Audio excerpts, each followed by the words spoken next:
Good morning. Look who I got with me. Say hi, Raylan. We are waiting to drop him off at school. We got here a little early, so I figured I would hop on, say hi. I did not get on yesterday. Things have been kind of hectic. I'm on call this week. Today I'm actually done being on call in 20 minutes, although I just jinxed myself now because that's the way it works. Anyway, I wanted to spend a couple of minutes talking about intermittent fasting. I think that it makes life so much easier because you are, even if you're meal planning, you are still not having to plan quite as much. Okay. I think it takes a lot of the craziness out of my morning. I'm no longer trying to find breakfast for myself. I stop eating at 8 o'clock at night, and then I will eat again the next day around noon. So that's my window. I fast for 16 hours and then I eat for 8. I would not recommend a longer fasting protocol than that for women. Men can get away with a little longer. In fact, I would even say if you're not used to intermittent fasting, I would start with 12-hour fast, 12-hour feeding. Are you okay back there, bud? You okay? Yeah. Okay. 12-hour fast with a 12-hour feeding. Sorry, had to take a quick step there. Anyway, so I would not recommend more than a 16-8 for a woman. If you've never done intermittent fasting, I would start with a 12-hour fast and a 12-hour feeding window. And then you can increase it from there. You can go, 13-7, you can do 10, or not 13-7, 14-6, or no, my math is all off today. It's not making any sense. 12-12, 10-14, okay? You being a goofball back there. So anyway, I'm distracted between him and I'm getting text messages. Anyway, so math. So fasting windows matter though. And fasting, when you are fasting, you want to fast, you want to make sure you're staying hydrated. I mean, fasting doesn't mean you're not drinking. It doesn't mean that it just means you're not consuming high caloric items. So you actually can still consume about 50 calories within your fasting window and not break your fast. I'm going to try and shift this just a little bit. I feel like I'm getting like a weird shadow thing. Anyway, men can get away usually with a little bit more, darn testosterone. But and sweeteners, stevia for whatever reason will not break your fast, but other sweeteners might. So that's a whole nother discussion. But I would recommend that if you've never tried intermittent fasting, give it a try. There's lots of wonderful health benefits because of it. You basically, when you don't consume food, your sugar levels drop down to the fasted range. They shouldn't plummet, but they drop down to the fasted range. If you and then because your sugar levels go down, your insulin levels go down. So, and we've talked a little bit before about insulin actually being a storage hormone. I know we always talk about it as a sugar reducing hormone, but the reality is it is a storage hormone because it reduces sugars by storing them.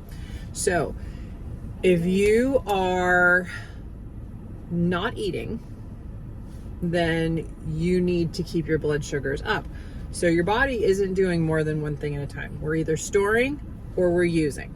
So if you're consuming and your insulin levels are high, you're gonna continue to store. If your insulin levels drop down, then glucagon kicks in. It's the other yin and yang kind of hormone. Then the glucagon kicks in, tells, hey, liver, drop out those sugars. Hey, fat cells, start breaking down some fat for some sugars.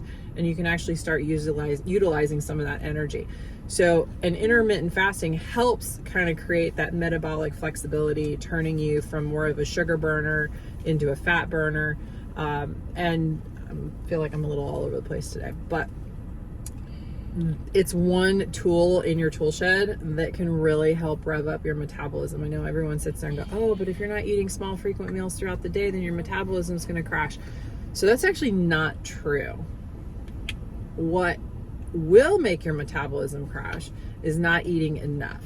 Okay, so when I see people struggling with intermittent fasting who sit there and tell me, I'm tired, my energy level's low, I'm not getting what I want out of it, I don't feel good on it, blah, blah, blah.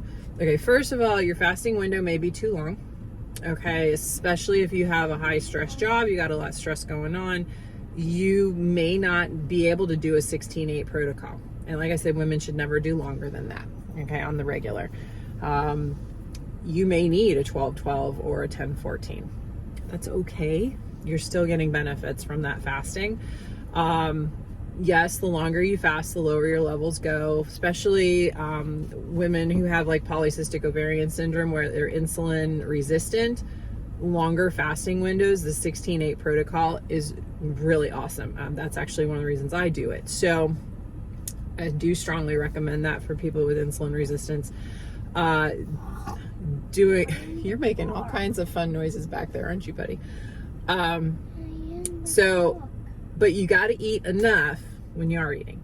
Okay, so if you fast for 16 hours and then you're only consuming, 1,000 to 1,200 calories a day, your body's going to go, oh my gosh, I'm starving. Because guess what? You are starving. Okay, you're starving yourself. So you need to eat during your feeding window. You need to fuel your body, okay? And, we've talked about carbs before and how they're really a preferred fuel source, and that you can do some carb cycling to harness the benefits of the low carb lifestyle and then go from there. But the reality is if you don't eat enough during your feeding window, your body's going to tank out.